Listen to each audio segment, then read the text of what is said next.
I don't have a thing then. You guys are making me too self-conscious. It's not really on us there. Maybe we should have meetings before these podcasts.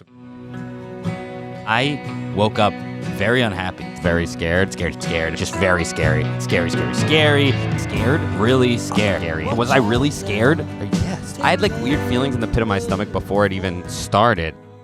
I'm scared. Welcome back, y'all. The bad boys of horror are here and assembled, excited for the 24th episode of Two Men and a Baby, the horror movie review show where three best friends discuss a new horror movie each episode. I'm Will Dubs, your hellaciously handsome host. And as usual, I am joined to my right by musician turned horror historian Brendan Fletcher. Pop Cities. And to my left by comedian and titular baby Abbie Krinsky-Rogoff. Pop City, the basement. This episode, we're covering 2025's Weapons, 24th ever episode. Written and directed by Zach Cregger and starring Julia Garner and Josh Brolin. We should change the name of our podcast to The Second Whitest Kids You Know. Kick it off, B. Two men and a baby, oh yeah. Two men and a motherfucking baby. Two men and a motherfucking baby. Slay. All right, before we jump into our itinerary, the schedule of scares that we roll out, does anybody have anything noteworthy about the viewing experience of this film? Yeah, breaking news. I'm a popcorn boy now. Oh. Every time I go into a theater, I get popcorn, and I go to the butter machine, and I press that button till the cows come home. But seriously, I never popped either popcorn or sody pop. But now, I'm really, really enjoying a movie with a nice crunch and a nice slippery, buttery, fingery, not butterfingers, but I'm talking popcorn here, people. Brendan was supposed to join me and Will for this movie. We're going to be the first one we all see together in a while. Will even bought tickets. And then Brendan was like, oh, wait, it's in New York City, the city that you live in, is and that he to. lives right next to. And then he didn't come. So he saw it alone at his popcorn theater. Me and Dub saw it at Alamo Draft House, where we got way more than popcorn. Alamo's always an interesting experience because they're just like serving you food during it, which is sick, but also like very distracting. As a horror watcher, I think this is the first like scary movie I've seen at Alamo, and I usually hate when they drop the check, because when they drop the check, it means there's like 30 minutes left in the movie, which totally takes you out of the fucking movie, because now you gotta worry about money and shit. It's really annoying. But in this, when I was terrified, spoiler alert, the baby was scared again. In this one, I was like, ooh, they dropped the check. Thank God we're close to the end of this. The Alamo Draft House. There's one in... Where is it? They're all over this. It is time. 2 minutes from World Trade Center, and if you say, "Oh wow, I wish I came," No, I didn't. I'm glad I didn't come. It was the best choice I've ever made, actually, in a long time. The other thing about it that's always funny is like, cause the people are, slip sliding throughout, handing people their mozzie sticks and stuff. It's just like funny to see like a gory movie, because it's just like a guy's just like, "Hi, here's your mozzarella sticks," and a woman's face is being torn into pieces on the screen, and they just like go back and working minimum wage, I'm sure. also like after they drop something off, they do the same fucking kid Naruto-run through trying to stay low. Imagine like sitting back in order and I'll Excuse me, this tastes like shit. I want extra marinara. What do you want me to tell the manager?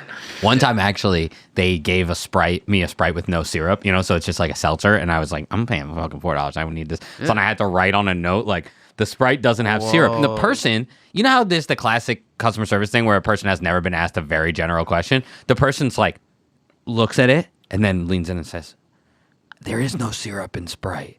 And I was like the sweetener, like it just is seltzer. And they were like, what? You want seltzer? And I was like, no. And then we like had this all whispering during the movie. It was my big nightmare. And obviously I was not sober, and it was just a nightmare. She comes back and gives you freaking pancakes. Abbie, did you notice? Did you notice anything about this movie and watching it with me when I was in front of you? Did I notice anything about this movie? That is, kind of an issue generally with my film going every time we go to the movies. What, that you weren't sitting centered? No, I didn't go to the bathroom once. Wow, I'm so proud of you. I was really proud of Did you myself. pee on yourself? Probably because I didn't drink that much. Even more proud. I'm noticing a theme on these podcasts where we're just gauging the level of whether Dubs is drunk enough to go to the. How many times he go to the bathroom? It's Well, like, is he going once, twice, 0 times? This might be the first 0 time of the whole fucking 24 Well, I've gone to the movies. bathroom when I didn't drink alcohol at all. Wait, you've gone to the bathroom? Okay, even when all you're- right. Well, next segment. Next segment. All right. Well, the way we usually kick things off is we just go around and in one sentence, only give our synopses of the film before comparing and contrasting it with the official synopsis. I'll go first. Long story short, living in the suburbs sucks from everybody's perspective. I get it because they did perspectives. Thanks. Non-linear narrative. Yeah, pretty mid. All right, Brendan, how about your synopsis? So my synopsis goes as follows.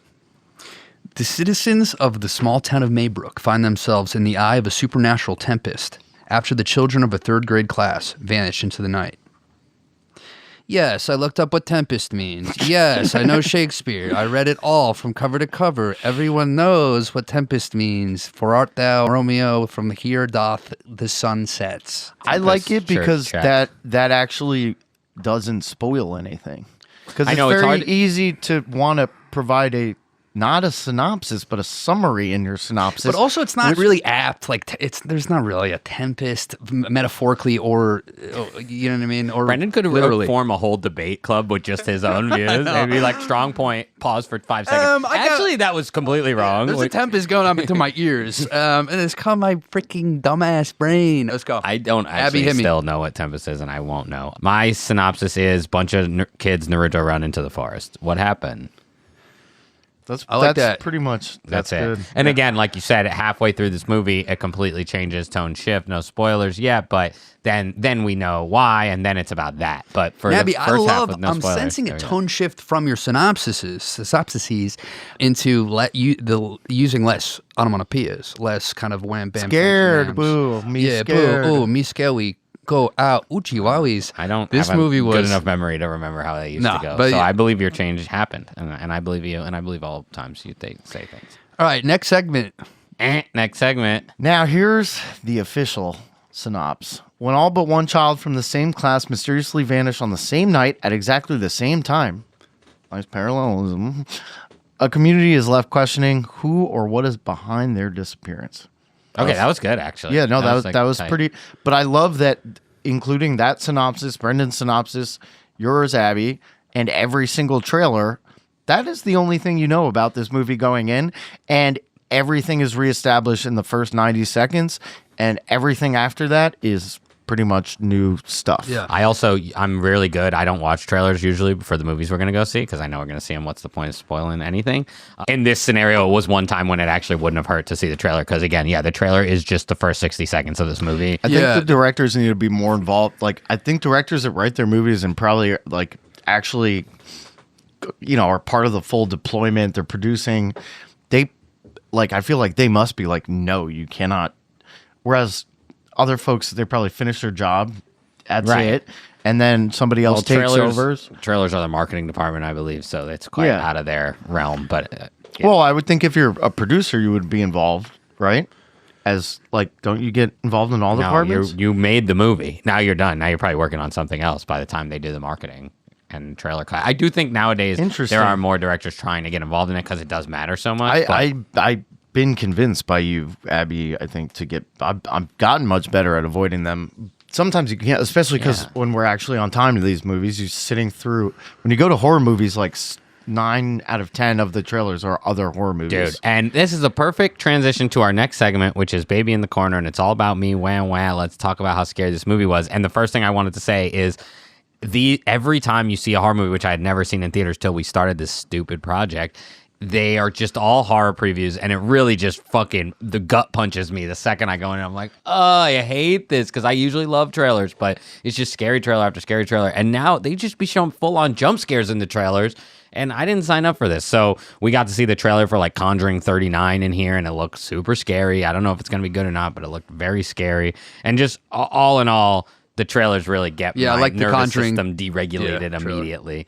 So that was the game. And then, yeah, this movie, so it was by the guy that did Barbarian. I did not see Barbarian until actually after. I watched it the night before this podcast. But I had went into it knowing nothing except for Whitest Kids You Know, like 3 sketches that I like that are funny.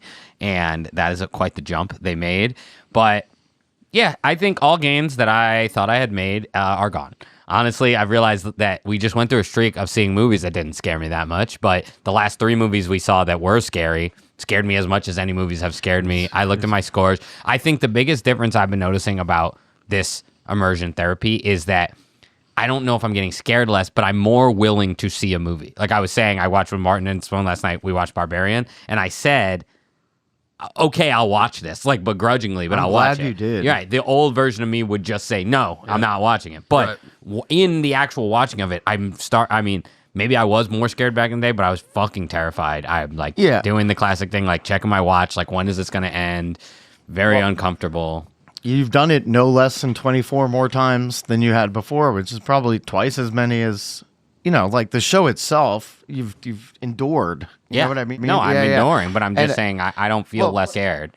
So, I watch these scary movies. If you had to put this into a rating. Well, yeah. So I think also a part of it is like, due to the way my brain works and some of the marijuana usage numbers, I have a horrible memory and I don't remember shit anyway. So I think it's hard for me to gain these skills because I forget the movies immediately. So I'm easily scared again. And yeah, I thought this one was quite scary though. I think it had humor in it, which we talked often about last. Think can help bring it out of it, and it does sometimes, but exactly like Together, they had laugh out loud moments, and that didn't take away the 5 minutes later when there was a jump scare that totally fucked me up. And a lot of play in this movie of dark and light, which I noticed in Barbarian 2, just like bright lights and dark lights, doing that classic like fucking John Ford almost shot where it's like through a door is complete darkness and outside of the door you can see, and that's just so scary. And a lot of play on nighttime, which is just so fucking scary, and I was just goddamn motherfucking scared. There were some really good jump scares in this, and by good I mean I hated them, but they were, I give props to them. But it was just a fucking scary movie, I thought. And even like playing with, we'll talk more in the spoiler room, but like even playing with like silly little cringy like Joker makeup for some of the scares, which almost felt like parody scares. I have a question. It still fucking worked. So Abbie, if I may. You may not. No. So the whole point of Baby in the Corner is because Abbie operates as a human barometer to provide a metric for the normal person for how scary it is. Brendan, hear your song. Nobody puts baby in the corner, but he actually is in that corner. Nobody puts baby in the corner, but he's in that corner right now. What is your Binkymeter score for weapons? Yeah. So my Binkymeter score for this movie was an 8.1. 8.1. Yeah. So I think I don't remember my past scores enough for the relativity to be good between them, but I thought Together scared me more. This is eerily similar to the type of scary of Together based on, and I can confirm, I came out of the movie with Abbie and you were saying like, yeah, it still doesn't matter if it's funny. Yeah, I don't think Together or this were that scary. Do you remember what you gave Together? Like 9.3. That was one of my Oh, you thought ones. this was less scary? Yeah. Again, Together really fucked me up. I don't know why it fucked me up so bad. I think, all right, so one of the things is I think that this was like suburbs, but like people are around. And I realized like Conjuring Together were like rural, and that's scarier to me. Less people around. So I think that was a big part of it. Less like this trees, one. less mosquitoes, Yeah. less chance of bears attacking. Like Abbie, you bring Abbie out, you know what I mean? You bring him out of urban atmosphere into, Anything. a sparsely populated area, whether it be the country or whether it be the suburb, New Jersey suburb of New York. Abbie's fear heightens drastically, right? Like, yeah, if I don't have sirens exponentially. around, I'm very scared. And Which, by the way, go watch our Halloween special, Blair Witch Project. We camped out. Abbie was scared. I was scared. Abbie was scared. I was very scared. The setting of this movie, Cregger wanted to like his point was to make it like a northeastern suburb town. Right, exactly. Yeah. He wanted to make it look like Philadelphia, like a suburb of Philadelphia. And it felt like that, and it worked. And again, I was very, very scared, but I think that was the difference between this and Together. Was like Together they were really alone. This one was like, oh, like you could run next door, and like there was a few things like once we get halfway through this movie and you find out the bad guy.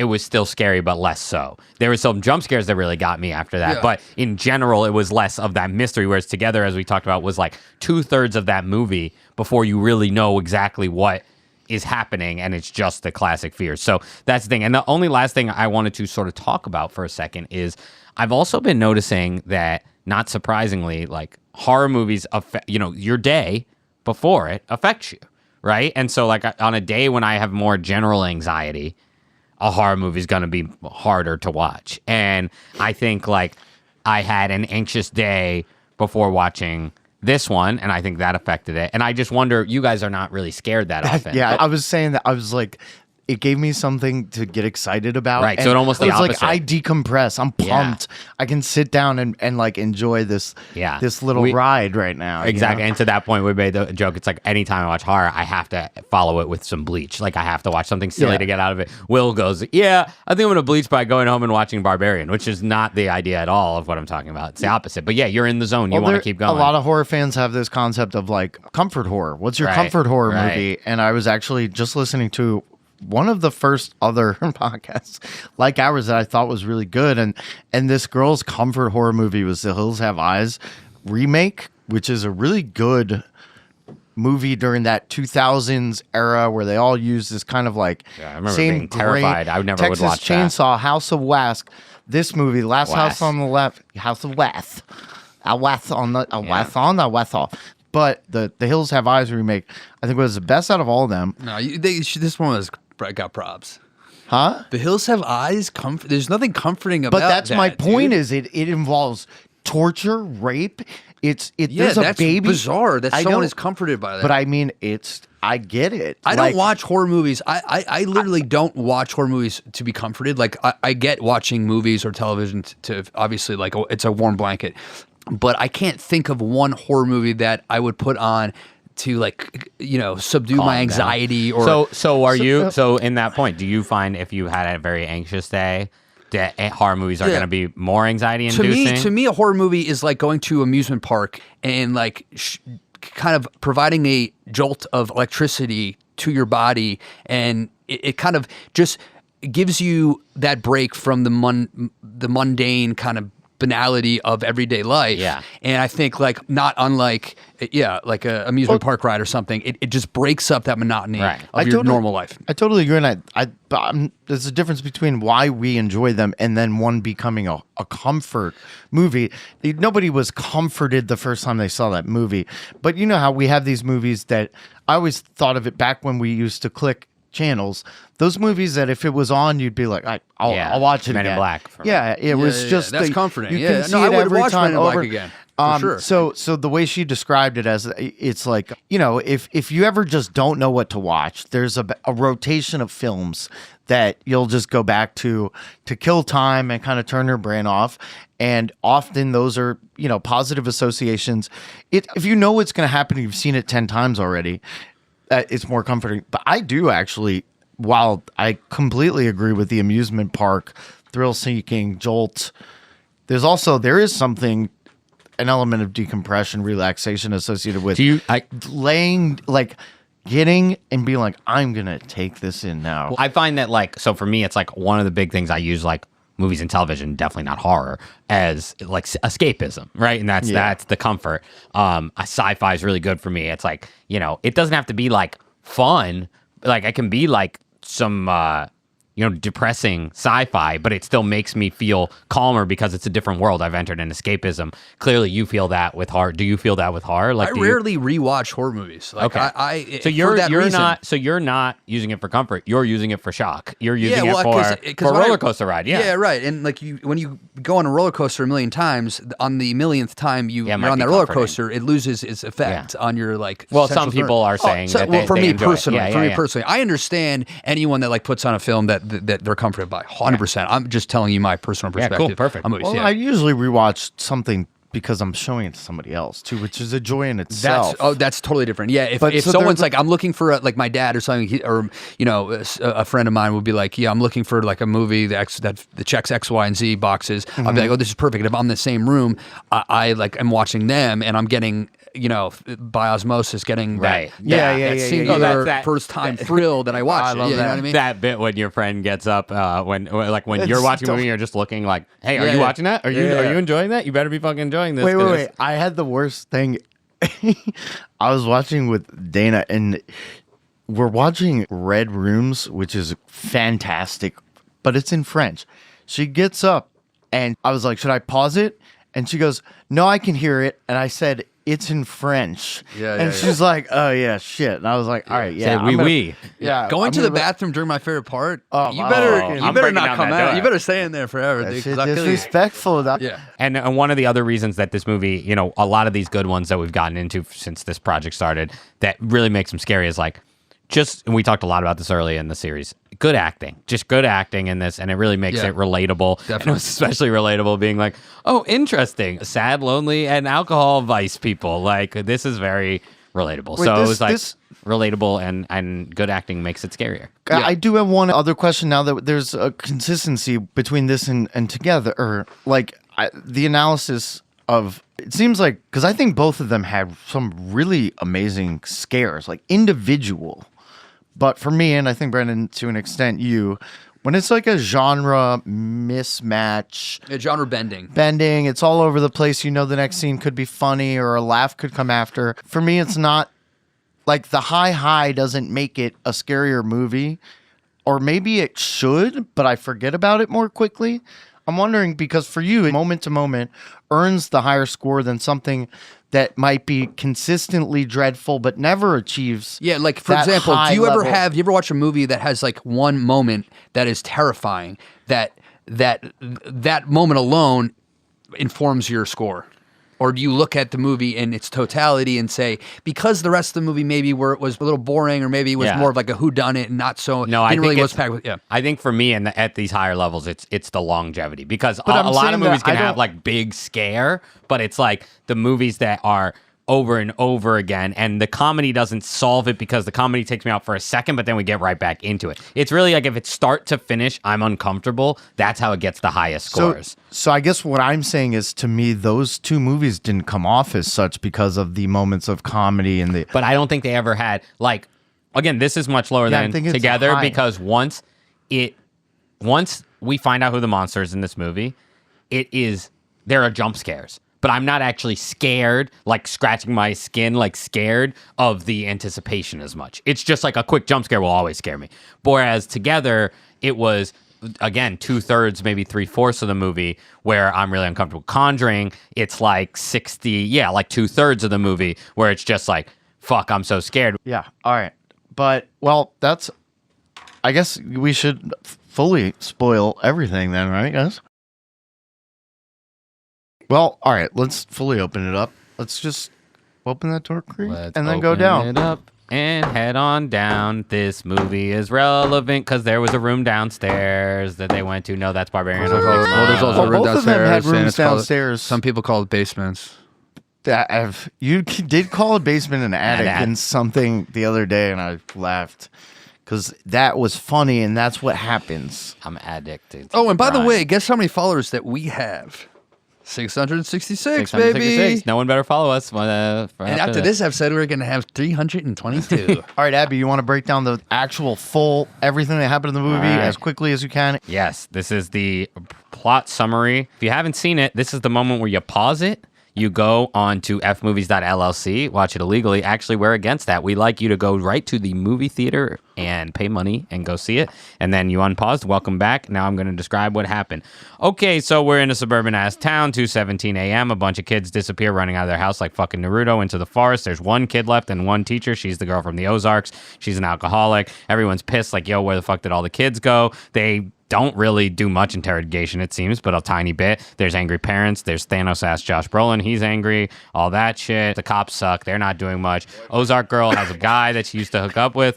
That was a cop, and she gets him drunk even though he was sober, and then they have sex, and then he cheated on his girlfriend, but that doesn't help solve the thing any. There's a crackhead, whatever, he's funny. Doesn't really matter. Finally, they let's ask a little more questions about this kid, Alex, who's the only kid who didn't disappear from the class, and then they go to his house, and they're like, yo, this is mad creepy. Everything's creepy. and then twist, there's a weird aunt who's named Gladys, who's like a Joker's aunt, and then she like is doing crazy weird magic stuff and like fucking people up and using a blood and a piece of hair, and then she does like witch spells, and she's luring all the children in, and she's luring everybody in, and she's sucking the parents' life force out of them. And then the little kid is like, wait, I think I gotta save things. A bunch of people die in between. The little kid's like, I'm gonna save things by trying to do her same spell. He breaks a twig, it works. All of a sudden the kids are freed, and the kids go attack Gladys, and they rip Gladys to pieces, and then the spell is broken off. Although most of the people that had the spell on them for a while don't seem to quite come back. They're sort of like dealing with it, and then we'll figure that out when we talk about the ending. And thanks so much. I love you. Bye. That was excellent. It was told incredibly well. But the movie itself tells that same story he described from 6 different perspectives, and it is very non-linear. Yeah, what is there a name to that storytelling device they use? Because obviously a lot of people do it. It's like you keep starting the same it's day. called Pulp Fiction, dude. Yeah. Yeah, Well, Reservoir Dogs actually first, but Yeah, it's called the Tarantino way. Yeah, I mean, it's non-linear, overlapping narratives. I don't think there's one cinematic term for it. and it's important that those perspectives were attached to characters. So it was through the eyes of very different suburban caricatures. So let's start from the very beginning. The use of voiceover. The first, I think, yeah, it's a 10 kid. minutes So it of the opens with a child. starts with a child's voiceover, basically explaining the entire setting and the disappearance of all these kids from this town. Did you guys like that? I liked it for 2 reasons. One, we never meet that girl. And the important part is she says, this is a true story, but only the people that experienced it would be able to confirm that it is true. I thought that was cool, and I think that becomes important later. That's one. 2, they did this really great thing, going back to trailers and why you shouldn't watch them or maybe make better ones. The trailer explicitly says every single child disappeared, and in the first 90 seconds of the movie, you realize from her voiceover, except for one. Yep. I mean, I dropped my pen and I was freaking out. I don't know if Abbie, you saw me scrambling. So I kind of missed the visuals going. If I paid attention every time you were freaking out, dude, I wouldn't live a life. I was busy eating my big poppy corn. I got a pizza and I got a chicken sandwich. So And that segment's over already. I really enjoyed the use of voiceover because I think it cut out that building up to the sort of like the inciting incident. Like the movie basically starts after the inciting incident is already established. Like you don't hear one person's piece of dialogue. You're already thrown into this predicament where all these kids are gone, and the movie kind of is shot out of a cannon in my opinion. You know, and it's cool. It's always hard because voiceovers are very good for exposition, but they're also corny as fuck, and they can lazy easily be sometimes. Lazy. Yeah. This was a perfect example of like you have a kid do it, that's cute, and also obviously matches this plot heavily because it's about children missing. So so that was I agree. I think it worked. It did this thing that's interesting. I don't know if it's good or bad, where it says that they didn't really solve it.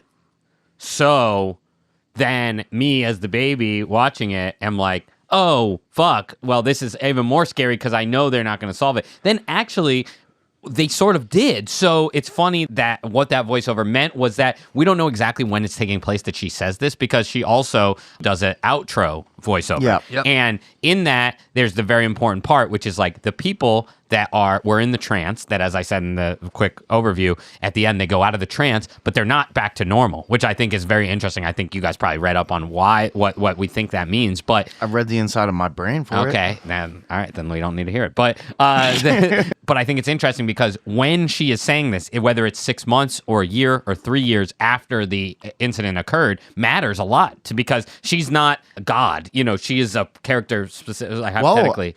Maybe she is. That's up to. That's why I love this so much. So when they talk about good writing, it is show, don't tell, which by definition of voiceover is not. Right. That's what can make it such a lazy item. But in this case, Soldier Boy, show, don't tell him. It's only used to show us everything that we already know going into the movie. That's the entire plot. But I do think that she's sort of not a character. She's just like the voice of the town. The child that endures whatever this thing was or is supposed to symbolize. And it's important that she observes what happened to everybody else. If you introduce the story by somebody's voice that you never see, that's the same thing as having a third person or omnipotent narrator, which they don't have for the other 6 sections. Right. Did you find the format, the the different non-linear. Yeah, the storytelling. nonlinear overlapping narrative, like that narrative style was effective. Like, so a little flex fact I'm gonna throw in here. Cregger was very inspired by Magnolia, the movie Magnolia, which is also nonlinear. Yeah, Paul Thomas Anderson, nonlinear narrative overlapping. And he said, I want to make a horror movie that's unapologetically epic, like Magnolia. Do you think I hate that narrative that makes me a little cringe at that sentence. unapologetically epic? Yeah, like I don't know if I like this movie. I don't know if I'd say it was unapologetically epic. Okay, New York Times pull quote, but yeah, I'm not sure. No, if that, fair. You know, that do might your have been- thing. Do your anyway. thing. It's like when the shitty movies have when we've read the synopsis where the synopsis is like in this earth-shatteringly, Or it's all written and by. it's like, okay, you can't tell us that's the movie. Yeah, he wanted to make it an unapologetic epic. Yeah, in and the vein of that film, he said, "I love that movie. I love that kind of bold scale. It gave me permission when I was writing this to shoot for the stars and make it an epic. I wanted a horror epic, and so I tried to do that." Did you find like this narrative style lent well to the horror genre? Well, I think what's so special about his movies is that they are horror that do so many other genres. So I mean, I liked it, but I don't know if I like that element specific from a horror perspective. So I loved the nonlinear editing, and I love that storytelling, but it's always grain of salt. Something that I overtly love during horror movies are probably things that make it a little less scary. So to be honest, I think that every time it would reset and be like, Dustin, I'd be like, I have a moment. But again, the goal here is to make a good movie, to make an epic, written by JD Power Associates. But the goal here is that, then like, hell yeah, go for it. And I think my view is valid that it's working. But if the goal is fear-based, I do think it made it a little less scary for me. Yeah, I agree. And I think like the whodunit, it's really a whodunit, right? This It movie. is. It's a whodunit.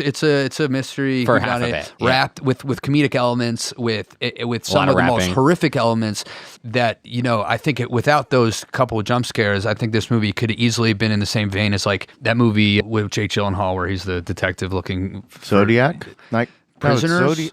Prisoners. Yeah, like something like that. Something like movie in that is where it's more of like a sick. high intensity sort of thriller whodunit. I could have easily went in that direction, but I thought this movie was a solid movie all around. Not necessarily like a great horror movie. I just thought it was a great movie that a million different people across the spectrum of like moviegoers enjoy, right? would enjoy. Yeah. Yeah, I totally agree, and that's how I felt about Barbarian. I just love that it does nowadays. Like you can stick it in our favorite bucket, or my, you, Abbie. I don't. Maybe someday you'll call horror your favorite genre, but it is a horror movie. Absolutely not. Come on.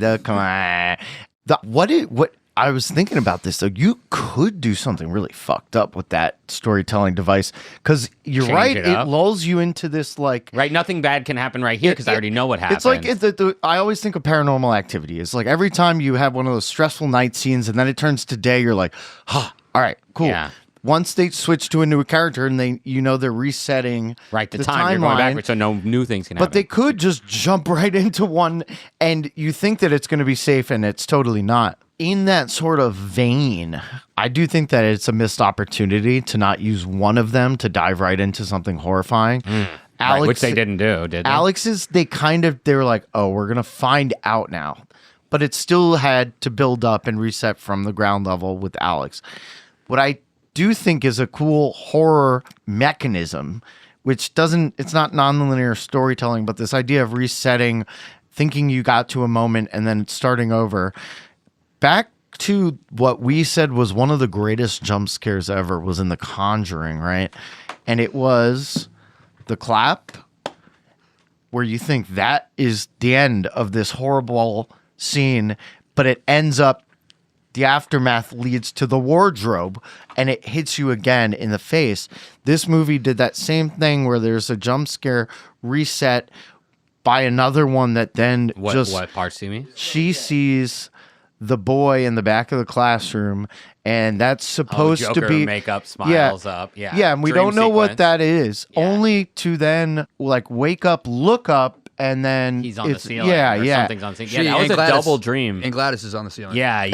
And that was so fucking good because they showed that kid in the trailer, and B, The least scary part of the entire movie was him looking up from the desk. That's what You I think love. so? I got yes. yes, Yes, it because was. you knew it was coming. Dude, the ceiling scene where Aunt Gladys is like writhing on the ceiling and Justine is looking up and she freaks out. That scene, 2 scenes in this movie, like I haven't had the chills watching a movie before in my life. I was full body chills, like where I actually audibly went, "Whoa!" Like that was insane.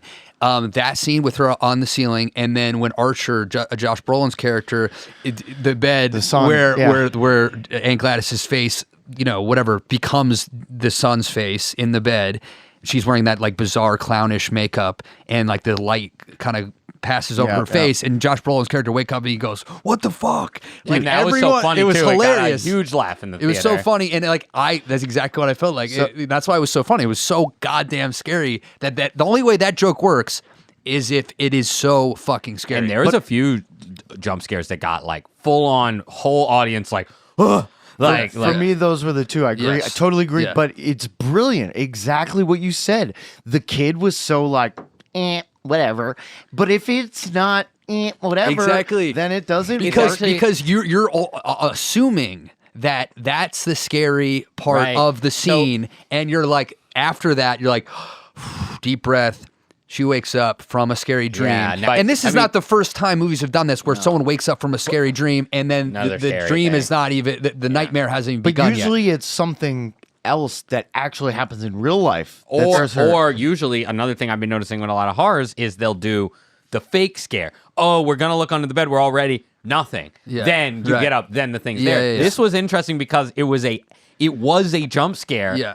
But it was a fake jump scare. It was Right. like a bad jump scare to set you up for a good jump scare. It's That the, was it's the red interesting. herring. It's Yeah. the diversion. And I think like as horror movies progress and more and more are made, it's like we have to really Make it start unique. tricking the viewer into luring them into a false sense of security. Well, they teach you as a pitcher when you're trying to pick somebody Oh, yeah. off.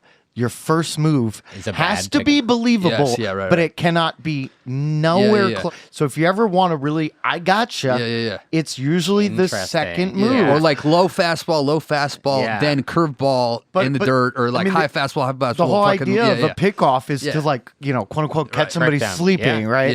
Yeah. That's super interesting. Yeah. I love what Cregger he uses this very specific device in this movie where the character in the scene doesn't see like the impending doom that's Yeah, about but to the strike audience them, does. but the audience does, and he does this a couple times. The main one would be when the principal comes under the spell of Aunt Gladys, and you can see him kind of running in that signature airplane. Yeah, kind of, and wait, yeah. in real quick on that, that's a funny one where that guy, he's a great actor. He's in the Marvel movies too. He's very likable. He was a bit of horror respite for me. Yeah. And that fucked me up way worse when he became that Yes. character. It was so powerful. Totally. Like, And a quick interjection, Fletch fact, where that run, Cregger says he was inspired by this photo from Vietnam. This I think it was called the War of Terror, also called Napalm Girl, where this Vietnamese girl is running from a village that was accidentally bombed, quote unquote, accidentally. We don't know, but accidentally napalmed by American forces, and she's running.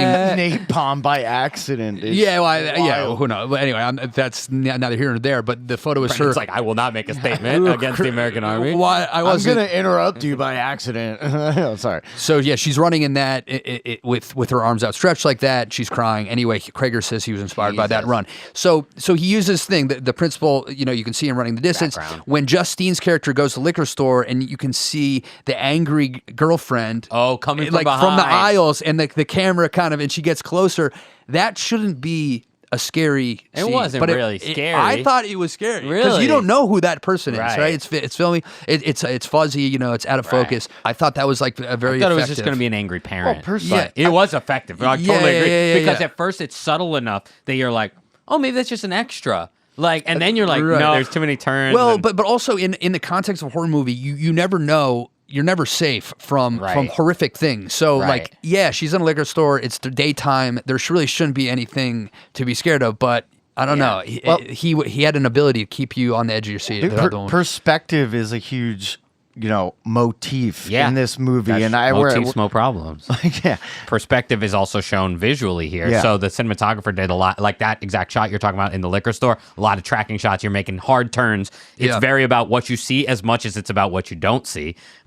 Jazz, it's the notes you don't play. True. And I thought that was really cool. This cinematographer, I looked him up, is Larkin Seipel, but he's like a big deal. His big one was he shot everywhere, all everywhere. Everything all at once. Everything. Yeah. He shot that, which is like a big one, but he's been around forever. He shot. We're film like, experts, folks. He shot like the most music videos of like anybody I've ever seen, including like maybe the most famously beautifully modern shot music video, which is the "This Is America" Childish Gambino. He shot that, and he shot Swiss Army Man the movie, which is a weird one, and he also shot Beef the TV show. But Beef was great. Yeah, the funny thing though is I love his cinematography. I thought this movie was beautifully shot.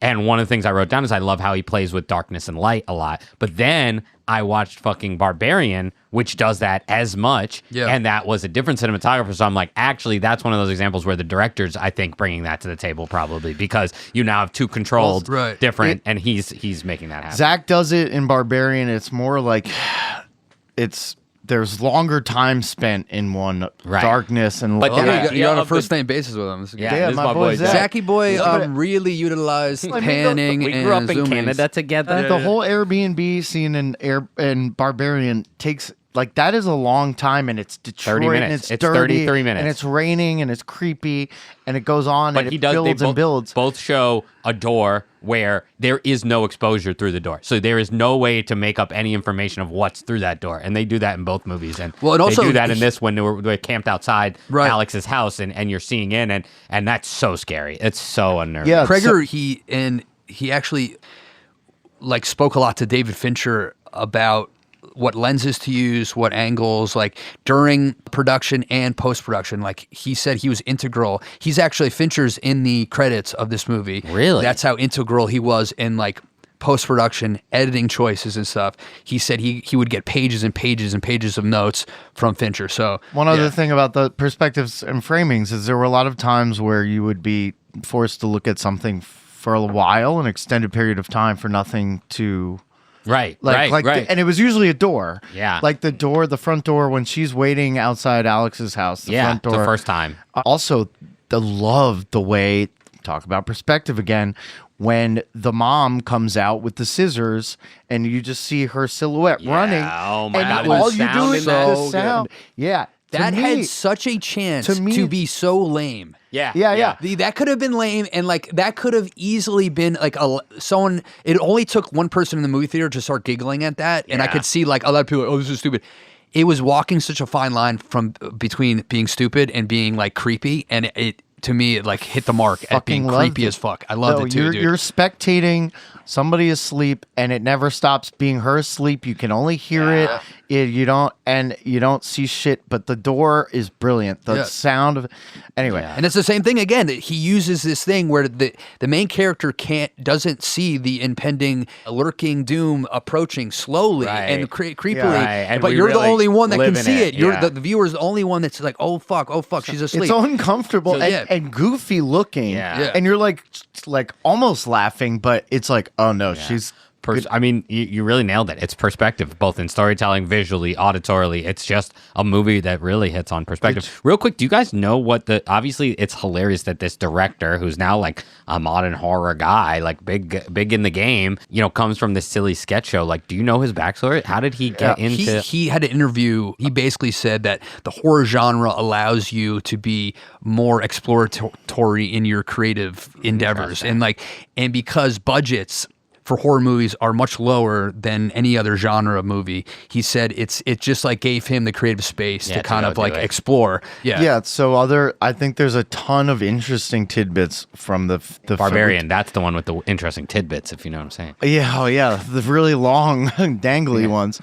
But so Cregger's Whitest Kids You Know. He was a comedian, so kind of that Jordan Peele-esque background. Another quick fun fact: Jordan Peele bid on this script. He was actually going to produce this movie. Whoa. But he got outbid. This was Fincher? This was the highest bidding war for a script in I think like the history of horror movies. Because it's written by Cregger. Yeah. So do you know do you know how that story ends? So the Hollywood Reporter detailed that parts of the deal were an 8-figure sum of money, a guaranteed green light for production. And basically it said unprecedented deal modern times and is compared to M. Night Shyamalan's deals post Sixth Sense. Yeah. Well, Safe to say he could get some more money than Here's M. Night. the exclamation point to that story. Peele fired his management the day they lost the bidding war. Wow. Is it doing well, Weapons? I'm assuming it's doing well. Yeah, it did so well in test audiences that they bumped it up from a January release date to August. Yeah. Oh, This year has proven, and Jordan Peele knew this, that the original screenplay, the fucking IP, do something different in horror, has been the recipe, and Peele knows better than anybody else. That's how you make Sinners is the best example from earlier this year, and Weapons is the next. Yeah. Quick side note, if you've never watched Whitest Kids You Know, it's sketch, so it's hit or miss, but the hits are good. I would suggest you look up the sketch Opposite Day. If you've never seen the Whitest Kids You Know Opposite Day sketch. Is it just a bunch of black kids? What? I get it. All right. So more about the January release was This is why Will doesn't write for the sketch comedy world. and apparently not the intros anymore. But it was delayed drastically because of the writer's strike. And pre-writer's strike, there was an entirely different cast for the movie. Pedro Pascal was playing Josh Brolin. Okay, that's fine. That would work. He had Pascal so many. is fucking Everywhere. in everything. Well, that's like He's sick of him. anxiety touching his way to the top. I'm fucking sick of him, but then I'm like, I remember him as like Joel at moments, and I'm like, God, he's. I just saw Eddington. He was good in that. Game of Thrones, dude. Yeah, he's great. I like Josh Brolin a lot, and They know Brolin that. was in whatever. Goonies. So Brian Tyrese Henry, the guy from Atlanta who plays Paperboy, who was just in that Apple TV show Dope. Yeah. Dope Teeth, which was sick. He was supposed to play He was principal. supposed to play Wong's character. Oh, that would have been good. That because he's hilarious. Did you say Rooney Mara and Elizabeth Olsen were supposed to play Justine in the movie? But they both. Whoa. Yeah. Whoever they cast for the fucking crackhead was incredible. He's actually played that role before. I forget what I was just watching. He plays like that exact role. He's always like funny and believable. So the movie got pushed back and it ended up in having an entire recast. Also, Zach Cregger is now singular is now Cregger's slated to direct the next film in the Resident Evil franchise, except it is a new original Resident Evil film. And apparently he said, while being inspired by the games, loving the games, and it being like for the fans, it will involve 0 characters from anything. That's smart. And be a total original just story. like in that world. Yeah, I'm very curious because all the, like if you listen to gamers complain about these movies, like, when they finally made one with the characters, they were like, Leon doesn't act like that. I actually really like the last one. The Mila Jovovich one sucked. If you're a filmmaker out there, we're going to give you one piece of advice. Don't listen to gamers. Honestly, if you do anything in life, don't listen to gamers. I've never I've never played Resident Evil. I've never seen any of the movies. Helpful. Should I watch them? No. Should I play them? The games the games fun are to watch. incredible. Games are cool. Anyway, Brendan, but Wait, back to this movie. Is it true that our friend Nathan was saying that maybe it was just gossip that there might be a world where they make a prequel to this movie about Gladys, or is that just like fan fiction? Yes, this is literally I was going to say this. Flashback. They've already been signed. Cregger's already been signed on to do a prequel. So as of August 12th, 4 days after its theatrical release, this movie is going to be sick. Dude, I forgot. The prequel is official. So no, you can't. Dude, you don't do that. You don't fucking take my fucking flashback. Well, someone's got to take it. Flashback. So guess what, guys? Welcome to the Flashback Corner. Yeah, you got Baby in the corner. Yeah, you got Dubs with his fucking spiel in the beginning. But now it's time for the flashback. So this movie, it's called Weapons. Literally 4 days That's the flashback. yeah. So 4 days after the release of this movie, they've already been signed up. Cregger's already been approached about making a prequel as of August 14th. It's going to be called Gladys, the Baddest. Oh. The Baddest. Oh, it's going to be in the evening. Gladys It's going to the be Baddest? Gladys Night. It's going to be called Gladys Night with take away the K, and it's all going to be in nighttime, and it's going to be the Pips are actually the monster. Oh. And it's going to be, she's leaving, Pips. On the midnight train to Georgia. I actually have a good bridge between filmmaking and production to. All good transitions are started by you mentioning that it's gonna be a good bridge. Yeah. Well, it's only water under the bridge anyway. Is it time for next segment? Terabith, yeah. So- Because we're getting up there in time. So, like Jordan Peele, Cregger's switching from comedy to horror. Like, I think people that write these things well, they have an appreciation for the, like Cregger's. Cregger's, dude. Do you think it seems Cregger, but do you think Eggers and Cregger should start a production company be Cregger called Eggers. the Eggmen? The Craigman. Anyway, with these things that are horrible in the world, we can do a couple of things with them. One is we can make fun of them, right? And get a laugh out of it, which is not really totally dealing with it. And the other is we can scare other people and make them more aware of what, is happening. And with Get Out, Jordan Peele, it's very obvious what he is trying to show people, just like how terrifying it can be to be a black man in suburban white America. For Cregger, he's doing the same thing. And apparently what a lot of, including myself, I thought the movie was about is not. It is to an extent, but more importantly, he is trying to say something about addiction and alcoholism.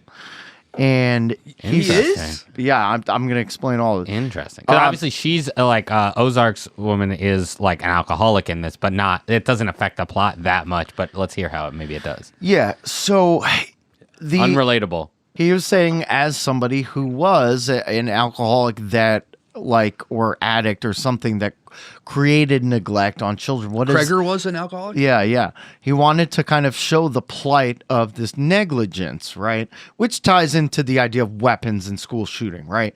Just parental negligence. But it is specifically about addiction. And there's this theme of cordyceps, and she's teaching about parasites. So this addiction is like something that comes in and can be used to kind of ruin people and force them to ignore their duty as parents, right? So Alex is the best representation of that, with the aunt, sucking the life out of his parents, and him having to quickly become like the adult of the household to deal with this situation. Obviously, they make it a point that the cop is an addict. Julia Garner's character is an addict. The crackhead is obviously an addict. Wait, there's a slight twist that Josh Brolin, the whole time, who's like obsessed with this kid, finding his kid, we've realized that his kid is the fucking bully of the classroom, and that's almost always surely connected to neglectful parents. So I think that's an example of he's neglectful. I agree with that. This movie is about neglectful parents, maybe in like this age where parents are sort of like raising their kids with an iPad, where like they're exposed to the internet, they're exposed to all these potentially dangerous ideas, the manosphere, etc. I don't really see how alcohol plays a role in that. I get it. That can be a contributing factor to parents not being like in children's lives. But to me, this movie is about like you don't really know like the internal lives of your children, especially with like internet being at their fingertips 24/7, and they're being literally sucked away from your home based on whatever ideas they stumble upon. Okay, I don't think it's supposed to be an obvious takeaway. What he said that he didn't want is for people to oversimplify it as a parable for what can happen with negligence and school shootings. He's basically Tipper Gore, dude. He's it's fucking Twisted Sisters, the worst things that ever happened. It's impossible to ignore. The movie is called Weapons.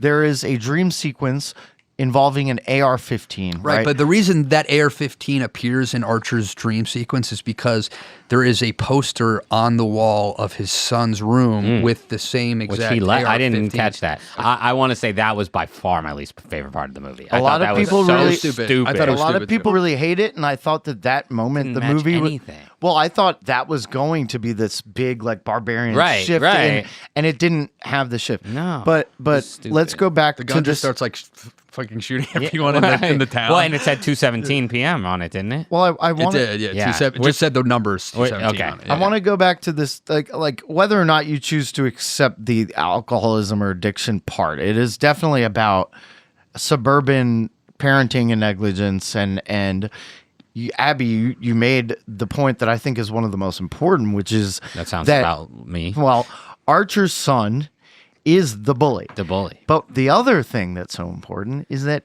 the guy in the fucking movie, the only parent that seems to give a shit about where his kid is the same one that admits to never saying "I love you" to his child. Yeah. So he seems to care, but he really knows nothing about his kid. He doesn't know that And he's it's also bully. like care. It's like he wants to go on a little mission to find Yeah, something, yeah. but that's parenting is not about like A to B binary things. Parenting is like about being there for your child, which he hasn't been. Also, And- why is he the first person to realize, like, let's triangulate like the I direction of know. these kids? Well, that's another theme to this movie, which Barbarian did too, which makes me love my boy Cregger's over here.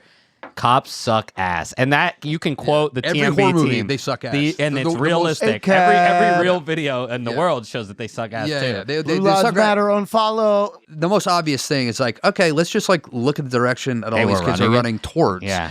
Like, because if not one kid kind of was like running and then like ran, you know, what I mean? They all and ran to that, straight. And to that point, there were some flaws in this plot, and I think they did a good job of making it not expand too much. Like we talked about a lot, Bring Her Back being the one that like expanded itself a little too much, that we had trouble with that, even though that was a good movie. This one really didn't do that much of like explaining until we got to Gladys, so it's like okay, but there were some big flaws. Like if they had that much ring footage, they also would have had a ring footage of a kid running by a house. They would have been able to triangulate it. Well, and also say but Cregger- the cop sucked. So Yeah, true.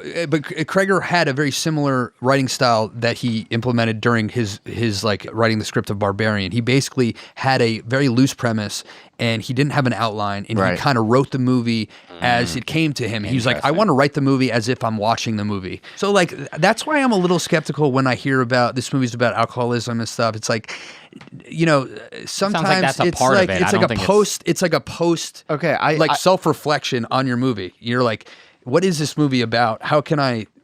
What's the messaging behind? You know what I mean? Like, Right. But yeah, again, what I'm trying to say, I don't think he's saying he wants people to know that's what it's about, but he was channeling and showing the effects in that specific type of negligence being one of the most common. And showing ways to display it, like even Alex having to feed his parents Soup. Campbell's soup, right? Like you being forced to grow up because you're well, and that house was a mess. It very much was like an alcoholic or an Yeah, yeah. addict's house when they So- when they sneak in there. Real quick, I just want to mention when you mentioned the parasites that they showed. Like, not only was that an interesting thing that they cut to a few times, and I thought that was going to be like it was going to be some twist, like sort of World of Worlds, that like that's why the kids ran away, some parasite, and then I Last love of that Us was like that, right, but yeah. it wasn't. It was Well, actually cordyceps just is the last yeah, one. That's but what it I was heard. just like it wasn't. It was actually just this aunt that has weird witch powers. But Right. that said, I love the little tiny like nod that it was like, guess what those parasites were growing on?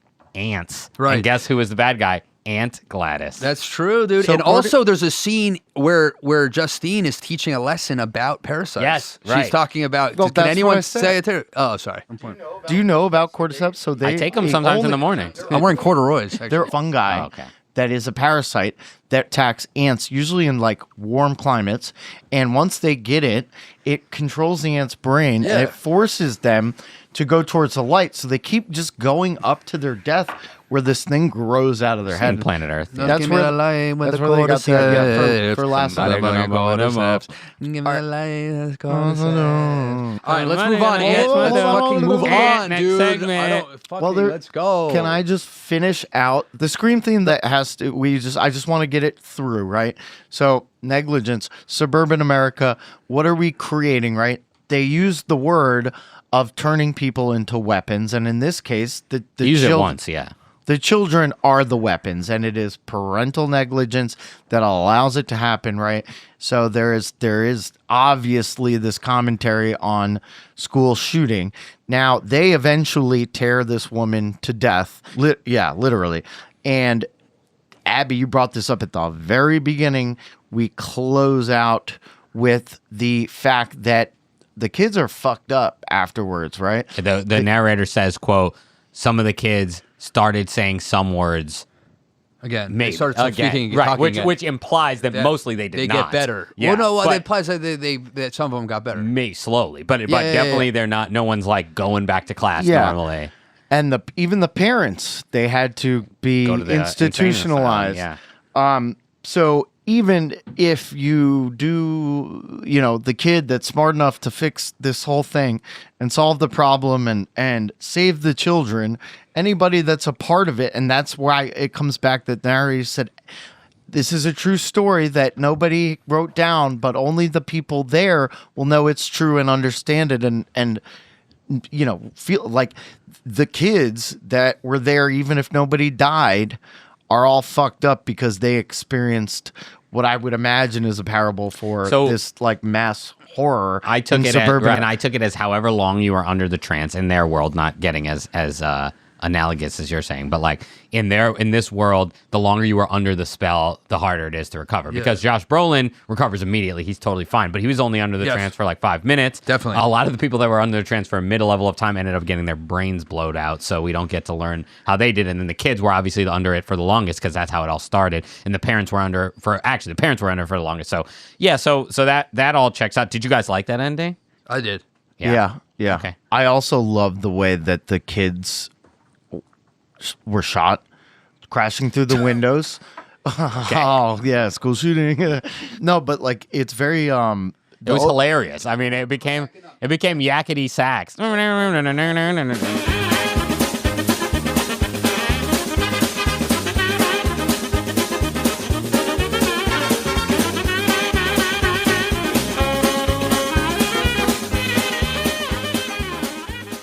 People were cracking up. And in fact, Cregger actually, he took out a lot of jokes from this movie. He took out a lot of funny parts. He said in the test audience, if the audience wasn't absolutely cracking up, he would take the joke out. He wanted like people to be like, kill your darlings.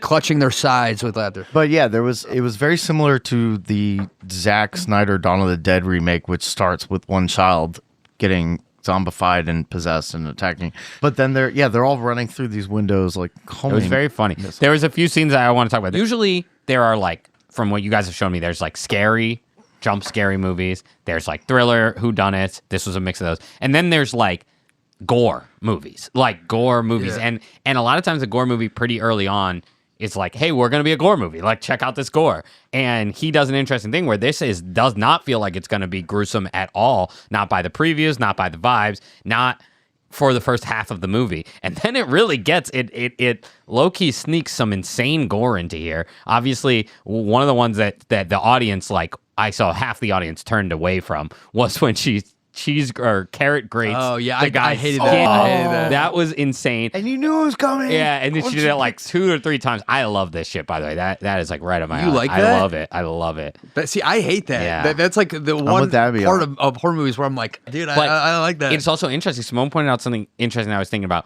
That to me, like, I think it's gross to a lot of people, but it's not like realistic fear getting your skin grated off. But what's funny is, to me, more of the squirmy was like her pricking her finger each time to put the blood into the spell. That like gets to me more because that's more realistic. So I thought that was interesting. And then obviously there's the insane gore of them ripping her eyes and every limb from limb. Like, that is very insane. The forks with the parents were also quite intense. The self-harm stuff. Well, you guys, I think Talk to Me was the first one exactly that we did, and that was one of my first intros to that kind of thing. Smile, obviously we haven't done those movies, but I only saw the first one. That's like all about self-harming. Yeah, everyone says it's very scary. I'm sure you'll make me watch it someday and I'll hate it. Then separate from the gore, there was also an interesting, just like, I just don't think we've seen it before in our shows. I'm sure other movies have done it, but never realized how scary a tent is till this movie. When the crackhead runs into the tent and zips up the tent, and then it's just a moment of quietness while he's alone in the tent, and something's going to come for him.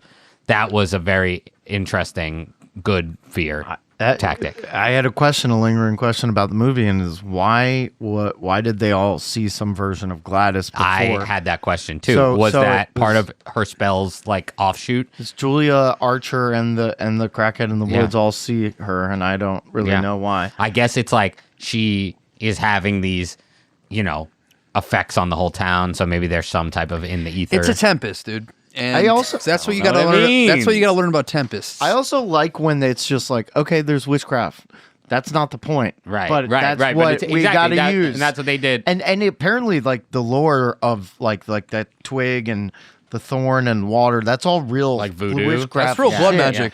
Yeah, I actually am gonna do that later. And Gladys, to me, is up there with some of the best antagonists of any horror Hell movie I've yeah, ever seen. Amy Brendan liked this Madigan, she was phenomenal actress. so good. She killed So- that role. Being like funny. A perfect analogy or comparison is, especially because of the way they looked, is Long Legs. Long Legs Yes, is yeah. not a It good was movie. weird. It was very similar to Long Legs. Legs is not a good movie without Nick Cage, in my Yes. opinion. This is a good movie without her, which makes her so much better. I like Yeah. that. Yeah, Well yeah, said. yeah. Okay, the last thing I wanted to talk about was, I thought the gun was stupid with the 217, but I did think just worth talking about as horror themes as we go forward is like the time theme. The fun, actually, Abbie talked about it when we talked about one of the older movies that would scare us is Exorcism of Emily Rose, where it was like 3 a.m. or whatever, that she would wake up. This movie had 2:17 a.m. I looked them up a few more, like Conjuring was 3:07 a.m. Amityville was 3:15 a.m. Poltergeist 2:37 a.m. You know, these are all the witching hour. Talk about Chris Hansen, Red Zone. But is there any, you guys have seen so many more, like it's obviously just a way to fuck with people. There's but a very explicit reason why he chose 217, and the best part is I don't remember it, but he that is the explained best it. part. To promote this movie, a lot of the showing times they Or made were 217. for 217. I like that. I don't know what the significance of Yeah, 217 is. whatever. I It can doesn't look matter. it up if you guys. Nope. Let's move on. Next Yeah, segment. Next segment. All right, so This is the end. yeah, this is a perfect That's a good movie. way to wrap it up. So we're gonna give our thoughts on the movie in terms of what we think the critics thought, what we think the people thought, and then what we thought. But before we do that, before we talk about reviews, we're gonna cover what we call Medicare at best. Named after a great review where someone was clearly trying to say this movie was mediocre at best, but instead they wrote this movie is Medicare at best, and we have claimed that, and we love it, and it'll be on our merch soon. Check out our website, 2minutebaby.com. I hope we can get that. Well, I didn't even realize that that's what they were intending until you said that right now. Oh my god, Dude, it was like a half a star Medicare. Yeah. It's just oh my god. I was actually believing a review of Obamacare. dude, that's so based. All right, here's one of the 1-star reviews. Maybe I need to watch it again, but it was horrible, very suspenseful, but nothing to top it off. Disappointing. The fact that you would give a movie a half a star and then say that you want to watch it again. And that it was very suspenseful, which is the point of a horror movie. All right. But it somehow was disappointing. This one's long.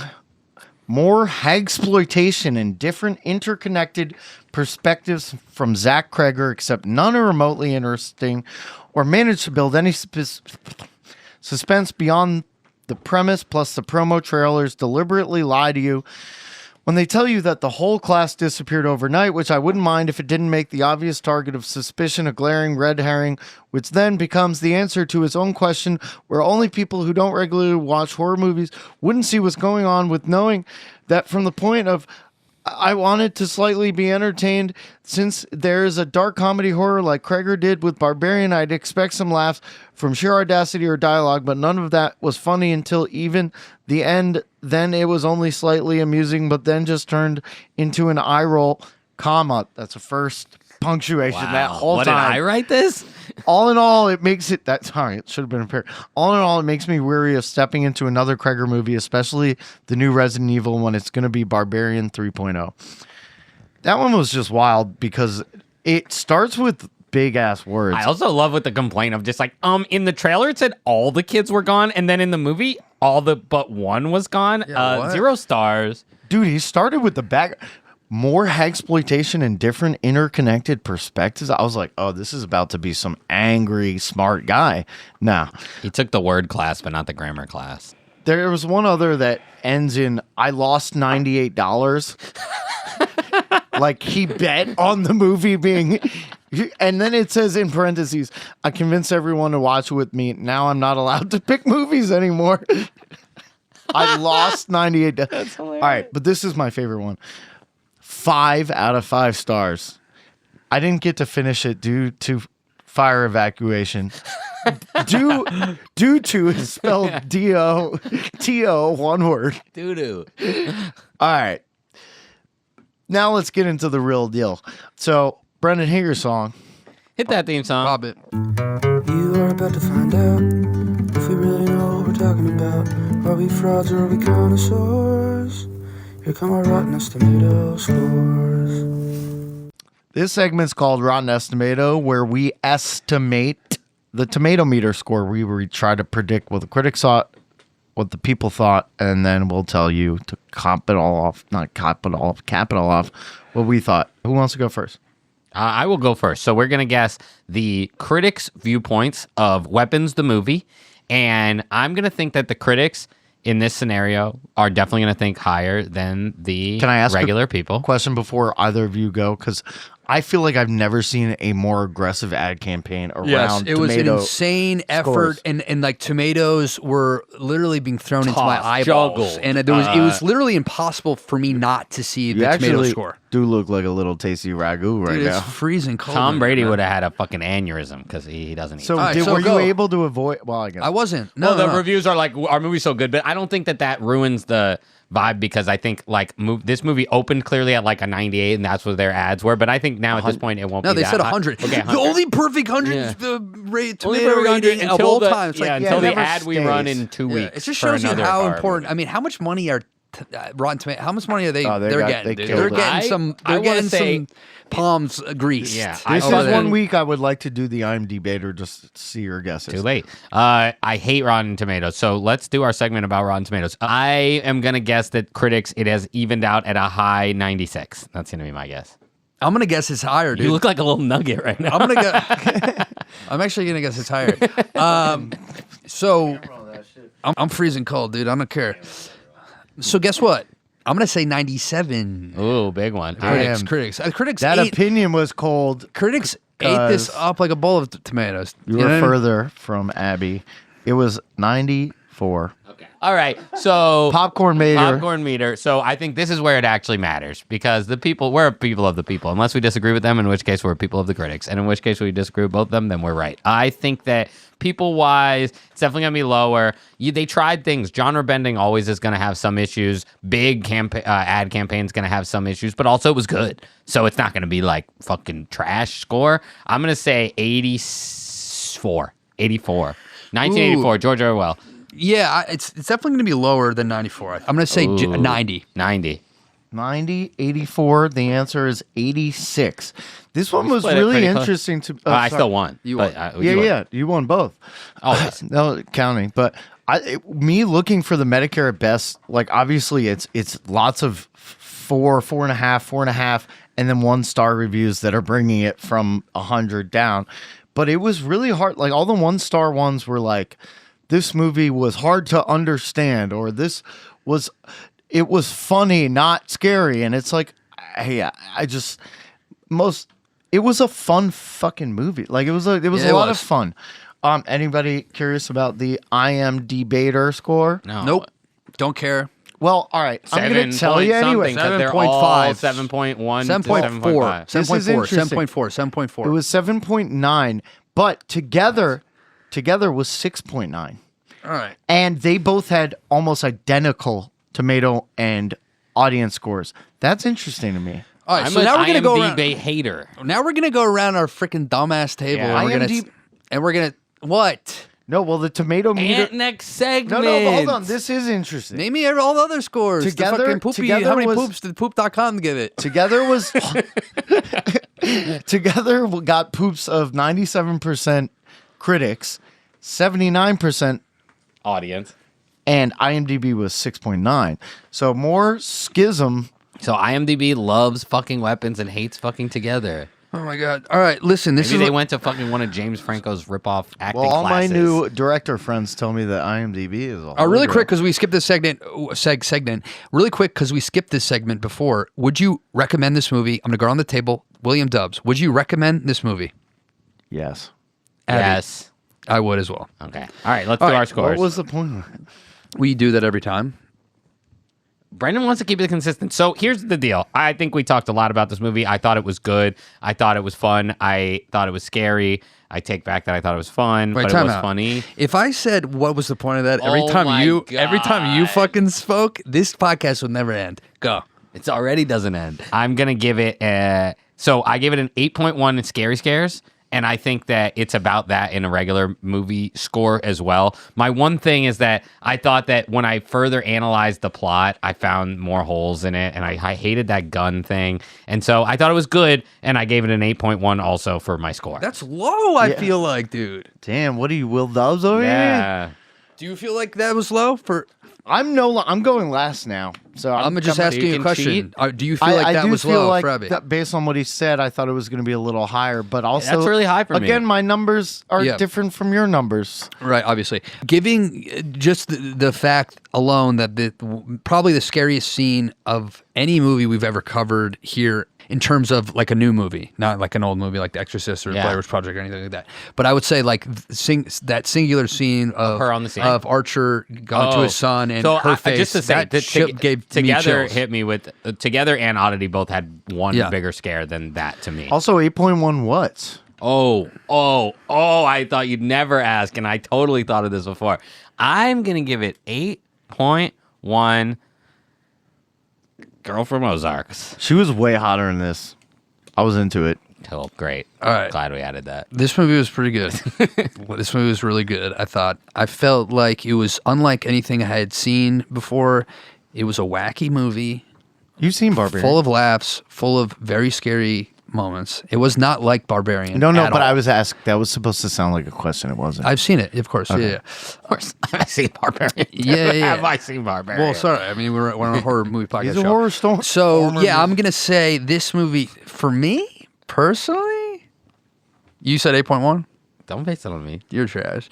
I'm giving this an 8.9. 4. See, he just changed. I love it. Wait, 8.9 shut what? up. Shut the 8.9 fuck what? up, dude, with your fucking said- dumb glasses. You fucking Blues Brother. Hold on. You go. What Albino did you give fuck. it? And you go 8 point. You just said 5 seconds ago you weren't going to comment on scores, and here you Well, are. I'm not commenting. I think 8.9 You're is. not Heel, commenting? motherfucker. No, I'm not going to comment done. on the score. I think 8.9 is a great score. 8.9. I always give 8.9. Yeah, you I'm reacting to the fact that it was not predetermined. Dubs, I like you're your the score. worst, dude. I like your score. I That don't- was funny. I'm not giving it for you to like it. Shut up. I don't need what? you to. Let me finish. 8.9 and then you what? can talk. 8.9 what? 8.9 Dubs fucking dumb glasses. All right, with the dumb glasses, we're cutting to you. What do you think about All right, this movie? So I actually changed it. I gave it 4 point. Well, so that would be 4.25. Don't try to do your own rubric. It's out of 10. So it's 8.5 potatoes peeled cheek skins. But Okay. 8.5, I'm doing only fives. It matters. It matters because it matters. See how I don't even care? 8. All right, Dude, thank I you don't guys for even joining care, us. dude. That's the key. Thanks for joining us. We might not be doing this next time. We have to really talk about this. I really have to kind of sit down and mull over whether or not I actually want to keep doing this. So thank you guys for coming out. Okay, good night. Have a great one. I'm joking. See you next Thank week. you guys for listening. Peace. Why did you get so mad, dude? Because you always have No, I- fucking things to It say was about my funny that- scores. Why do you always have to fucking No, comment? but I'm You not. always. I don't care what You score do. you Two